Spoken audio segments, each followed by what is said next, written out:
en nuestra vida a menos que la verdad sea la base y el fundamento de nuestra existencia.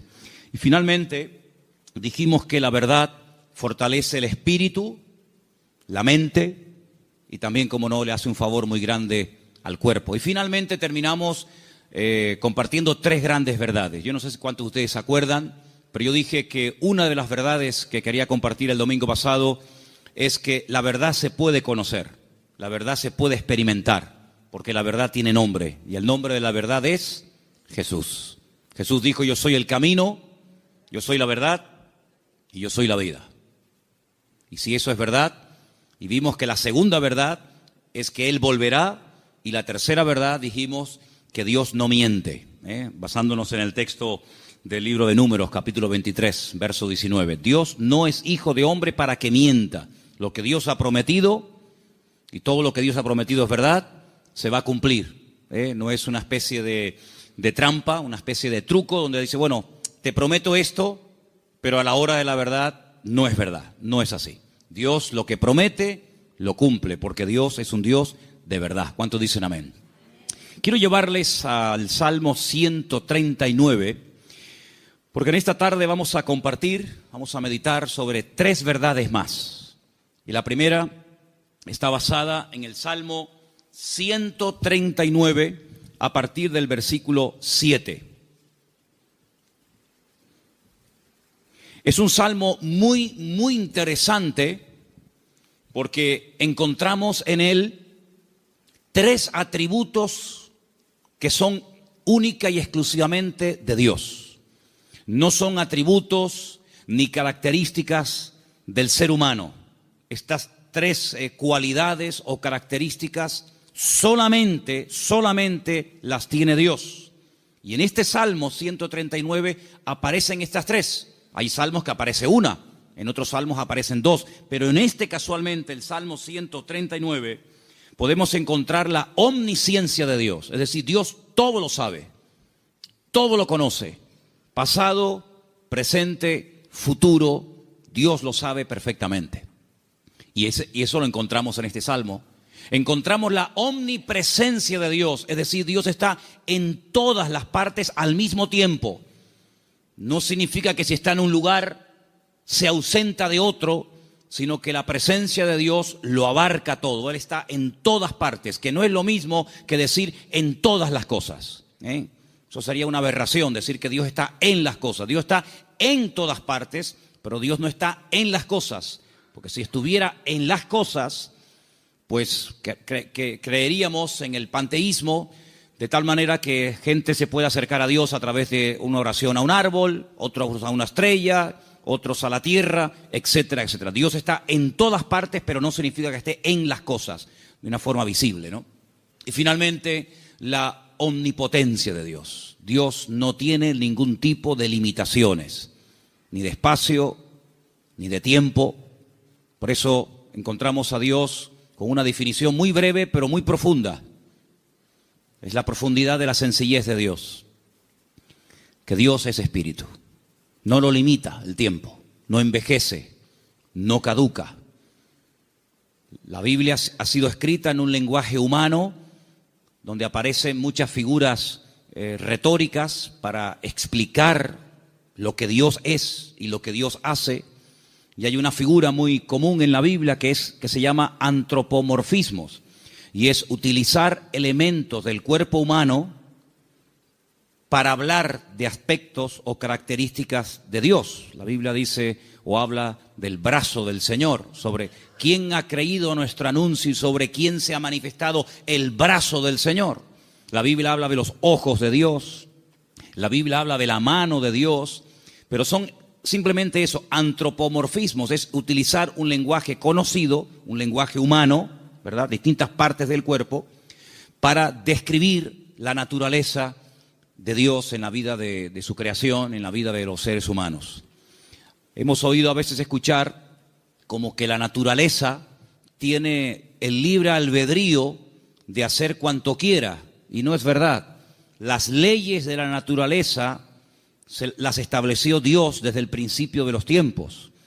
Fíjense qué curioso que todas las leyes que el hombre ha ido descubriendo con el paso del tiempo Son leyes que estaban ocultas a los ojos del hombre. El hombre no las ha inventado, simplemente las ha descubierto, ¿verdad? Pero son leyes que Dios estableció desde el principio de los tiempos. Y uno de los libros más profundos de la Biblia, que es el libro de Job, encontramos el peso de la tierra, encontramos los nombres de algunas constelaciones y estrellas, encontramos cómo el viento pesa, ¿verdad? Cosa que no se descubrió hasta muchos siglos después, y encontramos muchas cosas muy interesantes acerca de las leyes de la creación. Alguien dijo que lo creado es una manifestación de las ideas y de la voluntad de Dios hechas realidad, ¿vale? Dios hablaba y su palabra se materializaba. Poder que no transfirió al hombre, imagínense. Es un poder simplemente, o es un poder que solamente se limita a él. Dios habla y lo que Dios ordena se materializa, se cristaliza, ¿sí? Sea la luz o sea cualquier otro elemento. Ahora, en el Salmo 139 vemos estos tres atributos de Dios, repito, omnisciencia, omnipresencia y omnipotencia. Y a partir del versículo 7, el salmista se hace una serie de preguntas muy interesantes, pero las hace en forma de sorpresa. Aquí dice: ¿a dónde me iré de tu espíritu? ¿A dónde huiré de tu presencia? Si subiere a los cielos, allí estás tú. Si en el Seol hiciere mi estrado, he aquí, allí tú estás. Si tomare las alas del alba y habitare en el extremo del mar, aún allí me guiará tu mano y me asirá tu diestra. Si dijere, ciertamente las tinieblas me encubrirán, aún la noche resplandecerá alrededor de ti. Aún las tinieblas no encubren de ti, y la noche resplandece como el día. Lo mismo te son las tinieblas que la luz. ¿Cuántos dicen amén? Ahora, en la Biblia encontramos a ciertos personajes que por las circunstancias que estaban atravesando no les quedó más remedio que huir y esconderse de las personas que querían quitarles la vida. Por ejemplo, piensen en Moisés. Cuando él tenía 40 años, dice la Biblia que él, para mediar en una disputa, en una pelea, dice que él se levanta contra un egipcio y lo mata y lo oculta. Pero aparentemente se ve que su crimen, su asesinato no quedó, digamos, oculto. Y al día siguiente alguien le dice: ¿me vas a matar a mí como ayer mataste al egipcio? Y esto le produjo un pánico, le trajo un miedo tan grande a Moisés, que dice que tuvo que huir al desierto. Y se ve que no lo encontraron. Se ve que el faraón, que a lo mejor intentó encontrarlo, fue todo en vano, porque pasó 40 años en el desierto y la Biblia no dice en ningún momento que a Moisés lo localizaron y lo llevaron a Egipto y lo sentenciaron. Por lo tanto, supo huir y se escondió, pero tuvo que huir. Tenemos, por ejemplo, el caso de David. David es un joven que recibe el llamado de Dios, la unción, el respaldo de Dios siendo muy joven. El profeta Samuel derrama sobre él aquel cuerno lleno de aceite que tipificaba la unción que él tendría el día de mañana para ser el segundo rey de Israel. Y dice la Biblia que durante muchos años, David tuvo que huir y tuvo que escaparse y esconderse, porque Saúl estaba obsesionado con quitarle la vida. Y se ve que lo hizo bien, por supuesto, la bendición de Dios también estaba con él, porque Saúl nunca lo encontró, a pesar de que muchas veces estuvo muy cerca de echarle mano, incluso hasta de quitarle la vida. Así que vemos que hay hombres en la Biblia, seguramente hay otros, que tuvieron en momentos puntuales de la vida que huir. Pero lo que me llama la atención es que estas personas huían de hombres y fueron capaces de ocultarse de esos hombres, sea Faraón, sea Saúl, que querían quitarle la vida. Pero lo curioso es que en el primer libro de la Biblia, el libro del Génesis, el primer hombre intenta jugar al escondite con Dios. Porque dice la Biblia que cuando Adán peca, se esconde de Dios, como si Dios no supiera dónde está. Es decir, Adán está tratando a Dios como si fuera un hombre. Así como Saúl no pudo encontrar a David porque sabía dónde esconderse, Y así como Moisés se supo meter en el desierto y no lo encontraron, Abraham creía que se podía ocultar de Dios. Sin embargo, el Señor sabía perfectamente dónde estaba. Me llama la atención que cuando leemos el libro del profeta Jonás, en el capítulo 1, dice la Biblia que él recibe un llamamiento para ir a predicar a una tierra extranjera, a la capital del imperio de Asiria. La ciudad se llamaba Nínive, pero él no quería ir, porque él sabía que si la gente se exponía a la palabra y se arrepentían, Dios los iba a perdonar. Y como él no quería que Dios los perdonara, sino que los castigara y los destruyera, pues dice, no voy a predicarles. Y como no van a tener la opción de arrepentirse, pues que se mueran. Y entonces dice que desciende a una ciudad que en la Biblia se llama Jope, pero que en la actualidad se llama Jaffa, y dice que toma un barco para huir de la presencia del Señor. Bueno, hay un momento en el que los marineros le preguntan, ¿qué haces aquí? ¿Cuál es tu nacionalidad? Y dice que los marineros se dieron cuenta de que él intentaba huir de la presencia del Señor. ¿Eso qué significa? Bueno, en ese momento, y hasta siglos más tarde, se creía que Dios donde estaba y donde Dios vivía y moraba era en Jerusalén, en el templo que estaba en el monte Moriah. Y cuanto más lejos me alejara de Jerusalén, y si encima me monto en un barco y me voy mar adentro, pues es como que la presencia de Dios la dejo atrás y Dios pues no me encuentra. Yo estaba leyendo hoy justamente el libro de Jonás y hay una canción que nosotros cantamos en la iglesia, parte del Salmo 118, que dice, desde la angustia invoqué al Eterno y Él me oyó.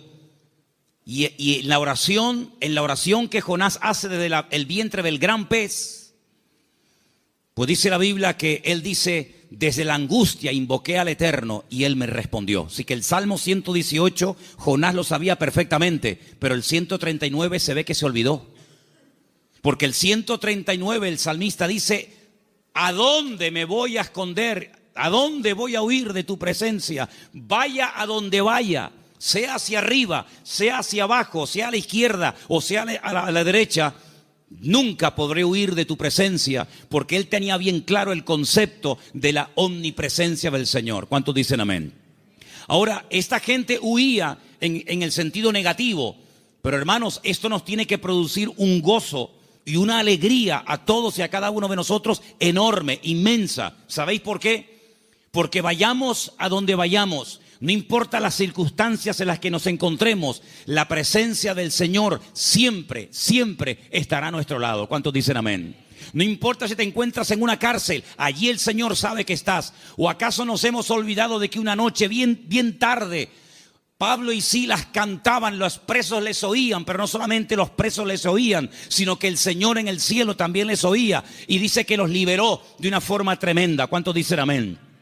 Dice la Biblia que cuando estaba en la tempestad, al día siguiente, cuando llevan ya más de 20 días en ayuno, sin ver estrellas, sin ver sol, perdidos, desesperados en medio del mar Mediterráneo, se levanta el apóstol Pablo y dice, no tengan ningún temor, porque anoche estuvo en mi camarote el Señor y me dijo que si nos mantenemos unidos, nadie va a perder la vida. Luego lo vio en la cárcel y también lo vio en la tempestad. Pero también se acordó de que en el desierto había un viejito llamado Moisés, que hacía 40 años que había huido de Egipto, y el Señor lo encontró. Y el Señor sabía que en aquel pozo, aunque los hermanos se tapaban los oídos y no querían oír los gemidos y los gritos de José, la Biblia nos enseña que el Señor siempre estuvo con José en el pozo y posteriormente en la cárcel. No hay ni un solo lugar donde nosotros vayamos en esta vida donde el Señor no esté a nuestro lado, sino que incluso hay una promesa del Señor que nos dice, he aquí yo estoy con vosotros todos los días hasta el fin del mundo. Hoy estaba analizando, estaba echándome un rato la siesta y de repente, ¡pum!, me desperté como un resorte y me fui a mi oficina y empecé a escribir todo lo que me venía a la cabeza. Y fíjate, me venía a la cabeza cuando Elías, huyendo, otro que huye también, en este caso no de un rey, no de un faraón, sino de una mujer llamada Jezabel, la reina perversa, esposa de Acab, que quiere matarlo. Dice que salió corriendo, huyendo para que Jezabel no pudiera matarlo.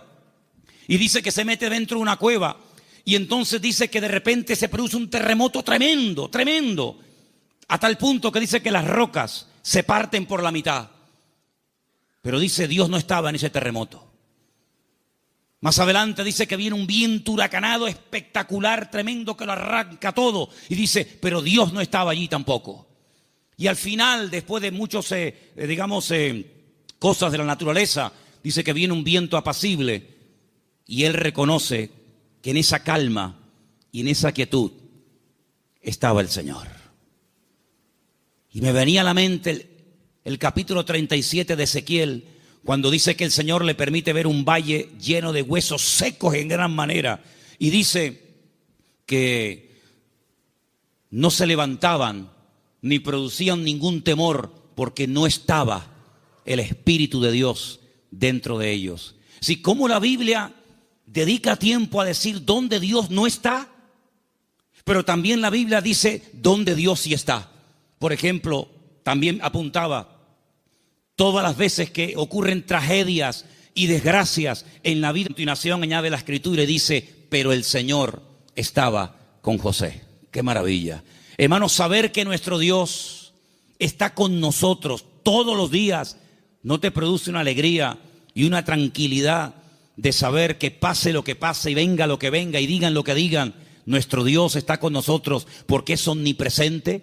No hay que ir a un lugar específico a visitarlo, como durante siglos y generaciones tenían que hacer las 12 tribus de Israel, que 3 veces al año tenían que viajar cientos o miles de kilómetros para ir a Jerusalén a visitar y a celebrar la fiesta del Eterno, sino que el Señor ha prometido estar con nosotros en cualquier momento, en cualquier lugar, no importa si somos jóvenes, adolescentes, niños o ancianos, no importa si estamos en la iglesia, en la casa, en el trabajo, en un barco, en un avión, en un submarino, no importa. La presencia del Señor siempre estará a nuestro lado y eso significa que la protección del Señor siempre estará con nosotros. Esa es la primera verdad que quiero compartir con ustedes en esta tarde. Y si habéis prestado atención a la lectura, ¿cuál fue la lectura de hoy? ¿Cuál fue? Salmo 121. ¿Cómo empieza el Salmo 121? Alzaré mis ojos a los montes. ¿De dónde vendrá mi socorro? Ay, amigo, cuando tú estás donde empezaban los peregrinos que iban a Jerusalén a celebrar las fiestas, cuando tú te pones en el principio de ese camino, allí en lo alto, en Galilea, y ves un camino estrecho, rodeado de unas montañas gigantescas, y te explican que en esas montañas se ponían los ladrones y las bandas armadas para robarle las ofrendas y los diezmos que iban a llevar al templo a Jerusalén. ¿Cómo nos van a alzar los montes los peregrinos y decir, Señor, ¿de dónde vendrá nuestro socorro? No es que está implorando la ayuda de las montañas, no, porque el versículo siguiente dice, nuestro socorro viene del Señor que hizo los cielos y la tierra. No dará tu pie resbaladero, ni se dormirá el que te guarda. Él guardará tu salida y tu entrada desde ahora y para siempre. ¿Cuántos dicen amén? Hermanos, en estos tiempos en los que estamos viviendo, es importante que nos recordemos cada día el Señor, la presencia del Señor, la cobertura del Señor está a mi lado. ¿Cuántos dicen amén? Dile que está a tu lado, el Señor está con nosotros porque es un Dios fiel. Aleluya. Esa es la primera verdad que tenemos que tener presente en nuestra vida. Primera de Juan 5:18, primer versículo que nos van a leer en esta tarde. Primera de Juan, capítulo 5, verso 18. Presten atención, por favor. Sabemos que todo aquel que ha nacido de Dios no practica el pecado, pues aquel que fue engendrado por Dios le guarda, y el maligno no le toca. El maligno, la promesa que dice, el maligno no le toca. ¿A quién no le toca? Al Hijo de Dios. ¿Y por qué no le toca? Porque está protegido. ¿Por quién? Por aquel que lo engendró. Nuestro Dios no solamente está, sino que está para defendernos, está para guiarnos, está para bendecirnos. No está dormido y hay que despertarlo, como en algún momento el profeta Elías les decía a los profetas de Baal, griten, griten, levanten la voz. Tal vez vuestro Dios está de camino, o está dormido, o cansado, se ha ido de viaje, sino que nuestro Dios está a nuestro lado, pero no de una forma pasiva, indiferente, sino que está a nuestro lado para pelear nuestras batallas y defendernos. ¿Cuántas veces hemos mencionado el pasaje de cuando el profeta Eliseo, no Elías, Eliseo, se encuentra rodeado de enemigos y su criado Giesi se lo comenta y le dice: estamos rodeados, nos van a matar? Y el profeta Eliseo ora para que el Señor le abra los ojos espirituales a su criado incrédulo Giesi, porque le dice: más son los que están con nosotros que los que vienen contra nosotros. Y entonces él pudo ver por los ojos de la fe cómo la presencia del Señor estaba alrededor de aquella casa, y aquellos que venían a matarlos al final quedan ciegos y ellos los tienen que guiar hasta salir de la ciudad. Hermanos, ese es nuestro Dios, un Dios que ha prometido estar con nosotros todos los días. Estemos también nosotros con Él todos los días. ¿Cuántos dicen amén? Segunda y gran verdad que quiero compartir en esta tarde: el poder inmenso, ilimitado del nombre del Señor Jesucristo. Marcos capítulo 16, versículo 17 al 18. Presten atención, por favor. Y estas señales seguirán a los que creen. En mi nombre echarán fuera demonios, hablarán nuevas lenguas, tomarán en las manos serpientes, y si bebieren cosa mortífera no les hará daño. Sobre los enfermos pondrán sus manos y sanarán. Todo cuanto se menciona ahí con una connotación milagrosa, echar fuera demonios, hablar lenguas, orar por los enfermos, etcétera, etcétera, todo va precedido por el nombre de Cristo. En mi nombre, en mi nombre, en mi nombre. El Señor Jesucristo nos enseña en la palabra que cuando oramos los creyentes tenemos que orar en su nombre. Firme la oración. No oramos en nuestro nombre. No nos acercamos a Dios con nuestros méritos, sino que oramos en el nombre del Señor Jesucristo. Y en el libro de Filipenses, el capítulo 2, nos da una pincelada, una explicación del poder tremendo de ese nombre. Presten atención. Después de humillarse, después de despojarse de toda su gloria y dignidad, después de haberse hecho siervo y estando en la condición de hombre, se humilla hasta lo sumo y muere de una forma terrible, como era la muerte de cruz, y haciéndose obediente hasta la muerte. A continuación de eso dice: por lo cual Dios lo exaltó hasta lo sumo, a lo máximo, y le dio un nombre sobre todo nombre. Y ahora escucha versículo 10: para que en el nombre de Jesús se doble toda rodilla de los que están en los cielos, en la tierra y debajo de la tierra, y toda lengua confiese que Jesucristo es el Señor, para gloria de Dios Padre. El poder del nombre de Cristo, no somos conscientes de lo poderoso que es mencionar ese nombre. Los demonios huyen y tiemblan cuando se menciona el nombre de Jesucristo. Es un nombre de poder, es un nombre de autoridad. No hay nada ni nadie que se resista al poder del nombre de Cristo. Una vez escuché a un predicador que vino a Las Palmas hace muchos años. Había sido misionero en África. Y un día no se le ocurre otra cosa más que ir a una tribu de caníbales. Y dice que mientras dormía en una choza durante la noche, hay un momento en el que él se despertó y ve a un caníbal con un garrote a punto de darle un palo en la cabeza y matarlo. Dice que fue algo tan rápido, no había tiempo para decir: hermano, vamos a orar, espérate un momentito. Dice que solamente dijo: Jesús. Solamente mencionó el nombre del Señor. Y dice que se le cayó ese garrote de la mano a este hombre y salió corriendo. Hermanos, hay millones de testimonios de personas que han sido sanadas, liberadas, salvadas, bendecidas y transformadas por el poder del nombre de Jesucristo.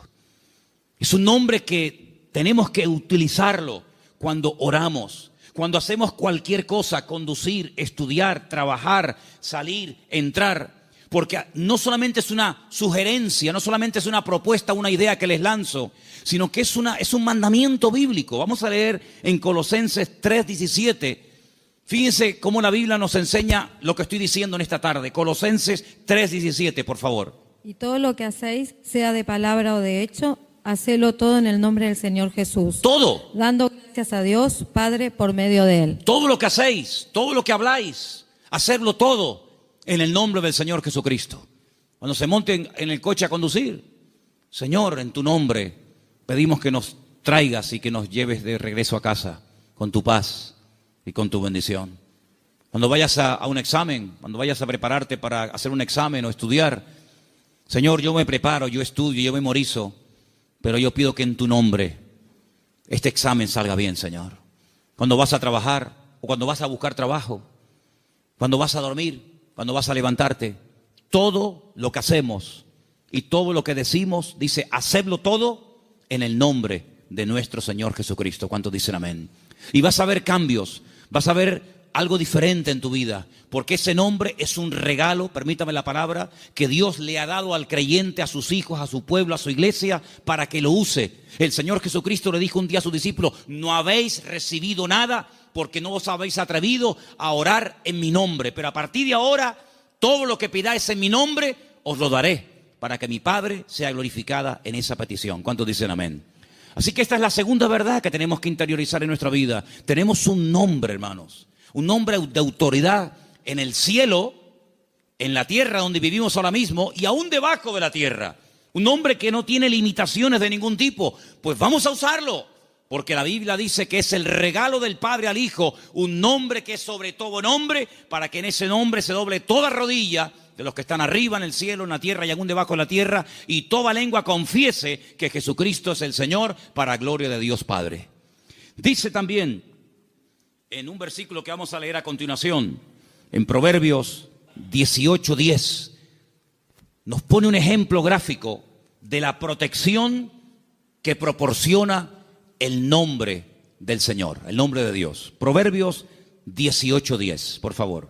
Torre fuerte es el nombre del Señor. A Él correrá el justo y será levantado. Torre fuerte es el nombre de nuestro Señor, y a Él correrá el justo y será levantado. Leía en el día de ayer una historia cuando un tal Abimelech quiere matar a un montón de gente y dice que se dirige a la ciudad donde están las personas que él en un principio quiere aniquilarlas. Esto lo pueden ver en el capítulo 9 del libro de Jueces. Y dice la Biblia que en esa ciudad había una torre donde la gente de la ciudad, las mujeres y los niños se metieron, subieron a lo alto de la torre y allí se escondieron. Y dice que no les pasó nada. Yo no sé si el salmista se inspiró en esa historia para escribir estas palabras. Torre fuerte es el nombre de nuestro Dios. A Él correrá el justo y será salvado en el tiempo de la angustia, en el tiempo de los problemas. Así que, hermanos, les animo a que en esta semana, no en vano, porque fijaros que sagrado es el nombre del Señor, que hay un mandamiento de los 10, del decálogo, hay uno que curiosamente hace referencia a su nombre. No tomarás el nombre de tu Dios en vano. Pero bueno, una cosa es no tomarlo en vano y otra cosa es no tomarlo nunca. Por lo tanto, cuando menciones el nombre del Señor, que la gloria, una vez obtenida la respuesta a esa petición o a esa necesidad, que la gloria no sea para ti, sino que la gloria se la lleve el Señor. ¿Cuántos dicen amén? Hay también una tercera verdad que quiero compartir esta tarde. Y para los que no estuvieron, el otro día aquí en la iglesia, el día jueves, en la carta de Pablo a Tito, una carta pequeñita que está por ahí por el Nuevo Testamento, ustedes la tienen también, no les quepa la menor duda. El apóstol Pablo deja a Tito en la isla de Creta para que impida que se mezclen o que se metan en la iglesia falsas enseñanzas, falsas doctrinas, etc. Y una de las cosas que el apóstol Pablo le decía a este joven pastor es que en la iglesia tiene que haber, a nivel de cuerpo, una sana doctrina y que el liderazgo, los ancianos que él iba a nombrar para que ocuparan cargos de responsabilidad en la obra, tenían que ser personas con una serie de características. Algunas eran prudentes, con paciencia, serios, sobrios, etc. Pero lo que me llamó la atención es que dice, y el liderazgo tiene que tener una fe sana. Bueno, literalmente dice que sean sanos en la fe. Y esto despertó mi curiosidad, porque la tercera verdad que quiero que en esta tarde escuchen ustedes y quiero compartir es el poder que tiene el cuerpo, el pueblo del Señor, siempre y cuando la fe de esa iglesia sea una fe sana. Y algunos dirán, pero ¿cómo que una fe sana? ¿Es que acaso hay una fe que no es sana? Pues sí. La fe a veces se puede enfermar. De hecho, vimos el jueves, repasamos un poco, que hay un momento puntual en el ministerio del Señor Jesucristo en el que algunos discípulos vienen y le dicen, Señor, nos ha pasado algo y queremos contártelo. Hemos entrado a una ciudad y no nos han querido recibir. No han sido hospitalarios, han sido fríos. Incluso nos han pedido que nos marchemos de la ciudad, que no quieren saber nada de ti, de tu ministerio ni de tus palabras. Y le dicen ellos al Señor, y uno de ellos era nada más y nada menos que Juan. ¿Quién lo diría? Señor, ¿quieres que oremos para que caiga fuego del cielo y los destruya a todos? Oye, qué fe, ¿eh? Ellos creían que si oraban y que cayera fuego del cielo, el Señor respondería a sus oraciones. Pero el Señor dice, alto. No. Ese espíritu no es el que debe de caracterizar a un discípulo mío. La fe no es para destruir, la fe es para edificar. Si en todo lugar donde no nos escuchan vamos a pedir fuego, vamos a prenderle fuego a todo el país. Y una vez dije, ¿por qué se creen ustedes que el Señor se llevó al profeta Elías? Porque como siguiera como seguía, le iba a prender fuego a todo el país. El único que iba a quedar con vida era él. Pero saben, hermanos, esa es una fe distorsionada. Es una fe mal encaminada. Es una fe que, como una especie de lámpara de Aladino, te crees que todo lo que pides tienes que recibirlo. Y no está basada en la razón, no está basada en la palabra, en el sentido común, sino está basada en una emoción, en un rechazo que sientes hacia una gente que no te ha querido escuchar. Y es una fe que no tiene nada que ver con una fe sana, que es la fe que tiene que tener el creyente. Es una fe totalmente distorsionada, una fe que no es la que yo quiero que ustedes tengan. Luego Pablo también hablaba de que había gente que tenía fe fingida. Fe fingida. Y Pablo dice a Timoteo, yo doy gracias a Dios que la fe que tú tienes no es fingida. Porque la fe que tú tienes primeramente la tuvo tu abuela y después se la traspasó a tu madre y ahora la tienes tú. Y dijimos que esa fe no fingida tiene que ver con una fe sincera, sin mezcla, sin hipocresía. Otra versión dice sin engaño, sin máscara. Hablamos también acerca de que hay fe, hay gente que tiene fe, pero es una fe muerta. Tienen fe, pero está muerta. ¿Y cuál es la fe muerta? La que no produce obras. Dice la Biblia, la fe sin obras está muerta. Por lo tanto, cuando vamos a este tercer punto y hablamos acerca de la protección sobrenatural que hay sobre nuestra vida y de lo indestructible que es el pueblo del Señor, para que eso se dé, tiene que haber una fe sana entre nosotros. No una fe rara, distorsionada, enferma, sino una fe puesta en las promesas y en la palabra de nuestro Dios. ¿Cuántos dicen amén? Y entonces esa fe va a traer estabilidad. Esa fe va a traer una revelación del verdadero Dios al cual tenemos que honrar, adorar y servir. Porque yo creo con todo mi corazón que la forma como oramos, la forma como nos planteamos nuestro estilo de vida, las decisiones que tomamos o no, es decir, todo lo que hacemos en la vida como creyentes gira en torno al concepto que tenemos de nuestro Dios. Es decir, si nuestro concepto de Dios está equivocado, por mucha fe que tengamos, no estamos actuando correctamente. Y volvemos al principio del mensaje de hoy. Jonás creía que había lugares donde se podía esconder de Dios y Dios no encontrarlo. Dice que él huía de la presencia de Dios, huía del llamado de Dios, de la responsabilidad. ¿Por qué? Porque no quería cumplir con el llamado de Dios. Y hace exactamente lo mismo que hizo Adán en el jardín del Edén: huir, esconderse de Dios. Y él creía que uno se podía esconder de Dios. Y él actuaba en base a esa creencia equivocada. Por lo tanto, es muy importante que nosotros nos preguntemos de vez en cuando, a la luz de las Escrituras, si la forma como yo estoy orando y pidiendo las cosas, si la forma como yo estoy viviendo mi relación con el Señor es una relación basada en una fe sana o en ideas distorsionadas y equivocadas. Porque hay personas que se imaginan que Dios, como acabo de decir, es esa especie de lámpara de Aladino que frotamos y Dios tiene que estar a mi servicio las 24 horas del día y Dios tiene que complacerme en todo lo que le pido y en todo lo que quiero. Y no es así. Hay momentos en los que puedes tener una fe tremenda y Dios decir a tu oración, no.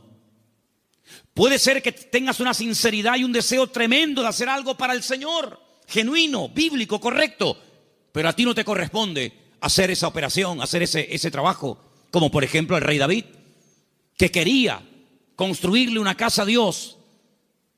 Y Dios le dijo, tú no la vas a edificar, la edificará la siguiente generación en la persona de tu hijo Salomón.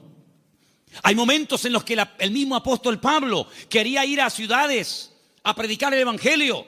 ¿Será bíblico predicar la palabra? Por supuesto. Es un mandato del Señor, claro, ir por todo el mundo y predicar el evangelio. Pero también hay que decirlo que hay momentos en los que el Pablo quería ir a ciertos lugares a compartir y el Señor le decía, no, ahí no, en Bitinia no, bueno, pues me voy a Misia, no, ahí tampoco. Y uno dice, pero Señor, ¿no es tu voluntad ir a predicar a todas partes tu palabra? Sí, pero cada sitio y cada persona tiene su momento y tiene su lugar. Y ahora no es el momento de ir aquí, ahora es el momento de ir allá. Y Pablo, que era sensible a la voz del Espíritu, Pablo, que era una persona que se dejaba tratar y moldear, pues no era un niño caprichoso con la pataleta que cuando no le das la chupeta se pone a montarte un lío tremendo, sino que decía, bueno, pues si no es por aquí, será por allá. En otras palabras, no se venía abajo, no se derrumbaba, no se desanimaba, sino que él seguía probando, hasta que al final encontró el lugar idóneo donde el Señor quería llevarlo y usarlo. Por lo tanto, es muy importante que la iglesia interiorice esta verdad. El Señor nos quiere usar. Tenemos que cumplir con nuestras responsabilidades. Por supuesto que sí. Pero ¿estaré yo preparado para eso que quiero hacer? La Biblia nos enseña que cuando José era un joven, ya él sabía lo que Dios quería hacer con su vida. Yo creo que pecó un poco de imprudente. Abrió su corazón a sus hermanos. Tal vez lo mejor hubiera sido abrírselo solamente a su padre. Pero él le abrió su corazón a sus hermanos, le contó los sueños que había tenido y se buscó la ruina de su vida. Bueno, después al final, lógicamente, sabemos que el Señor utilizó todo aquello y lo convirtió en algo positivo, ya lo sabemos. Pero hermanos, él tuvo que esperar desde el momento que recibe la revelación de la voluntad de Dios para su vida, hasta que él ve que eso se cumple, pasaron muchos años, pasó mucho tiempo. ¿Por qué? Porque el Señor tenía que tratarlo, y tenía que prepararlo, y tenía que capacitarlo. Y lo tuvo que hacer pasar por situaciones terribles, pero en todas y en cada una de ellas aprendió lecciones que lo marcaron para toda la vida. Y cuando llegó el momento, el Señor lo levantó y el Señor lo utilizó. Por eso, amados hermanos, ¿en qué momento, en qué etapa del camino te encuentras? Sin embargo, cuando le escribe el apóstol Pablo a Timoteo, le dice: Timoteo, Dios no nos ha dado espíritu de cobardía. Probablemente estaba pasando por un momento de temor frente a semejante responsabilidad. Pablo dice: Dios no nos ha dado espíritu de cobardía y no te tienes por qué avergonzar de mis cadenas. Cuando te pregunten dónde está tu apóstol Pablo, dónde está el fundador de la iglesia, no te avergüences de mis cadenas, da testimonio de ellas. Y te recuerdo que tienes que cumplir con tu ministerio. Y te recuerdo que tienes que predicar la palabra a tiempo y fuera de tiempo. Y te recuerdo que tienes que cuidar tu salud. Y te recuerdo que no le des lugar a los comentarios de la gente que te menosprecian por la edad que tienes, etcétera, etcétera, etcétera. En otras palabras, ¿por qué le exige que sufra? Sufre, pelea, predica, con ganas y sin ganas, a tiempo y fuera de tiempo. ¿Por qué? Porque sabe que está en una etapa de la vida en la que a él se le puede exigir, pero a otras personas Pablo no les exigía tanto. ¿Por qué? Porque no habían llegado al nivel y a la madurez que Pablo entendía que Timoteo ya tenía. Por lo tanto, en base a tu conocimiento, en base a tu madurez, en base al desarrollo que tú tienes en el Señor, se te exigirá más o se te exigirá menos. Pero todo creyente que forme parte del cuerpo de Cristo, el cual llamamos iglesia, tiene que asumir las responsabilidades que le corresponda. Y yo, por ejemplo, en esta tarde, tengo aquí una pequeña lista de cosas en las cuales todos sí podemos, a pesar de que lleven poco tiempo o mucho tiempo, todos sí podemos cumplir con ellas. Por ejemplo, con la puntualidad. Yo doy gracias al Señor de que en esta iglesia, salvo raras excepciones, siempre se empiezan los cultos a su hora. ¿Sí o no? ¿No? ¿Dicen que no? Hemos estado en algunas iglesias donde el culto se ha empezado media hora tarde. Y durante la predicación aún sigue entrando gente. Y decirnos a algunos miembros de la iglesia, en esta iglesia siempre ha sido así. Es imposible empezar un día a tiempo. Bueno, yo doy gracias al Señor de que por lo menos en eso no somos malos, ¿no? Sino que generalmente solemos ser puntuales. Cuando se propone o se expone a la congregación un proyecto, una idea o algo, generalmente un altísimo porcentaje de la congregación responde apoyando pues dicha actividad o proyecto o lo que sea. En otras palabras, hermanos, la iglesia va a crecer en la medida en la que tú crezcas. La iglesia, cuando hablamos de iglesia, ¿qué es la iglesia? La iglesia eres tú, y tú, y tú, y cada uno de nosotros. Y la iglesia, ese concepto a veces tan abstracto, como dice la iglesia ¿qué es? Pues la iglesia eres tú. La iglesia tendrá la madurez de todos y cada uno de nosotros. Pero esa madurez, ¿dónde la aprendemos? ¿Aquí o ya venimos con ella de casa? Después del culto hoy, queremos reunirnos unos poquitos minutos con los padres de los chicos que en este momento, ahora mismo, están en la escuela dominical. ¿Por qué? Porque una de las cosas que tenemos que entender es que la iglesia, por ejemplo, en los domingos, la escuela dominical, es un refuerzo a lo que teóricamente los niños ya aprenden de sus respectivos padres en el hogar. ¿Cuántos dicen amén? Es decir, si ustedes no oran a la hora de la comida, difícilmente, por más que se lo enseñen ahora mismo las hermanas que están allí con esos niños, que hay que orar dándole gracias al Señor por la comida que entra por nuestra boca, si después durante la semana, que es muy larga, hasta el próximo domingo, no ven a papá y no ven a mamá orando un momentito, dándole gracias al Señor por los alimentos, pues le vamos a hacer al niño, perdonen la palabra, un cacao, porque le estamos enseñando algo en la iglesia que luego ustedes no lo apoyan. Es decir, que lo que aprendan aquí, luego vean la práctica en el hogar. ¿Cuántos dicen amén? Si, por ejemplo, un niño un día en una escuela dominical tiene una clase donde, por ejemplo, no sé, se le habla del perdón, pues que cuando lleguen momentos puntuales, pues que el niño vea que en casa la asignatura del perdón se aprueba con sobresaliente y no siempre con suspenso. Y simplemente quiero ponerles un ejemplo. Porque la tercera verdad que estoy tratando de compartir esta tarde es la importancia de la iglesia en el mundo y cómo la iglesia es indestructible siempre y cuando cumpla con los requisitos bíblicos establecidos por el Señor en su palabra. ¿Dónde aprendió José a perdonar, a reconciliarse, a llevarse bien con otras personas? ¿Dónde lo aprendió? ¿En Egipto? ¿En Egipto lo aprendió? No, lo aprendió en el hogar, lo aprendió en casa. Yo no sé, supongo que sí, ya es especular.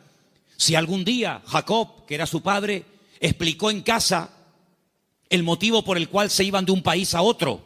Me imagino que sí. Yo me imagino que un día Jacob habrá juntado a Raquel, a Lea, a sus hijos y les habrá dicho: chicos, nuestro tiempo se ha terminado con el tío Labán.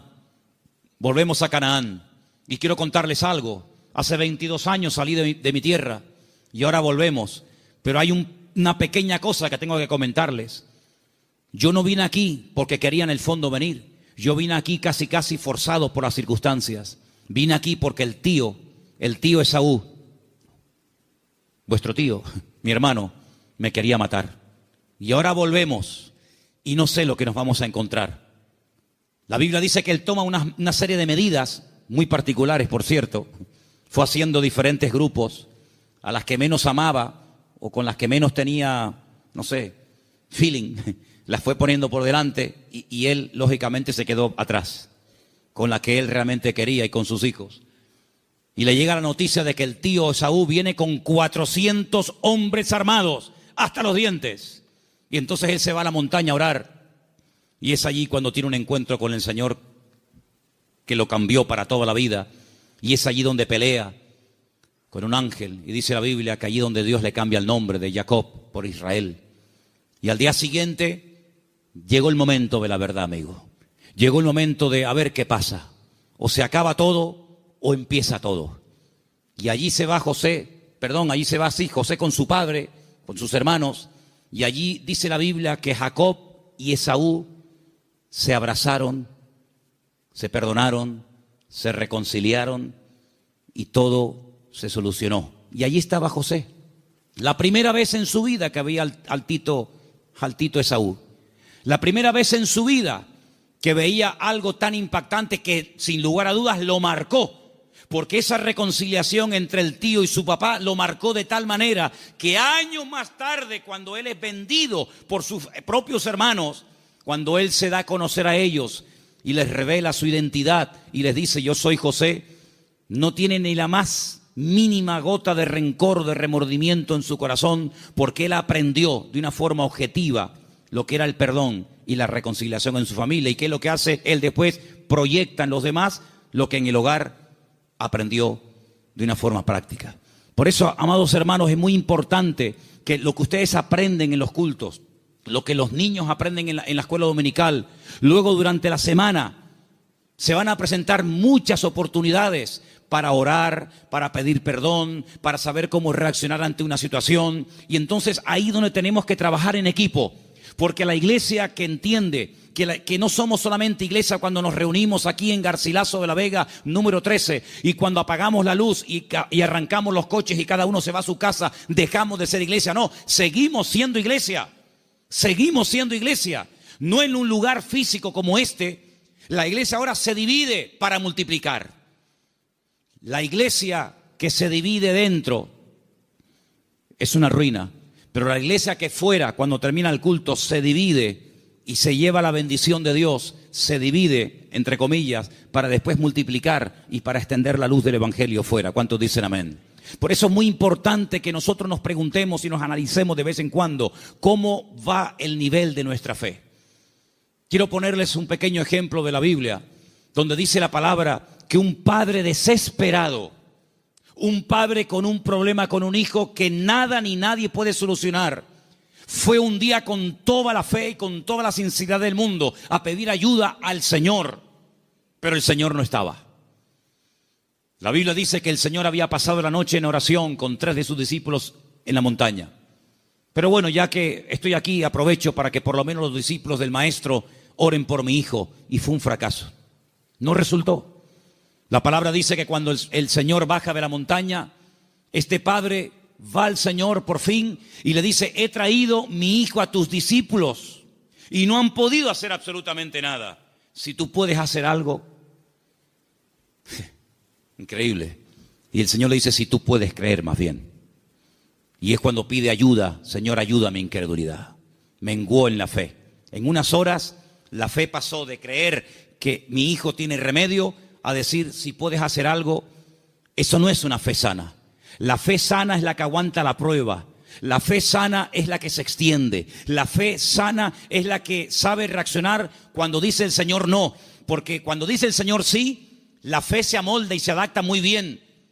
Pero cuando el Señor dice no, es donde verdaderamente se prueba la fe. Por eso dije el jueves, y quiero volver a repetirlo porque para mí fue algo muy importante, y es que una fe que no va acompañada de paciencia se convierte en tormento.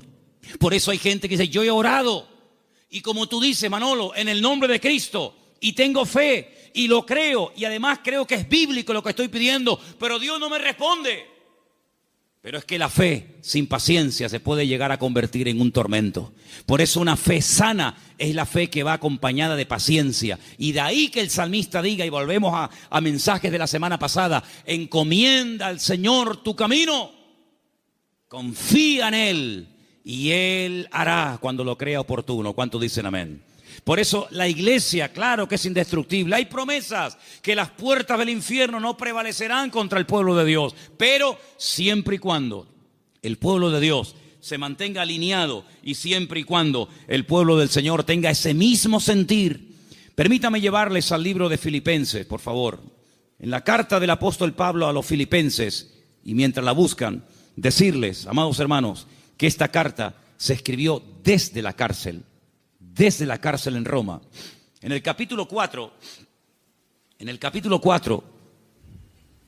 de la carta de Pablo a los Filipenses,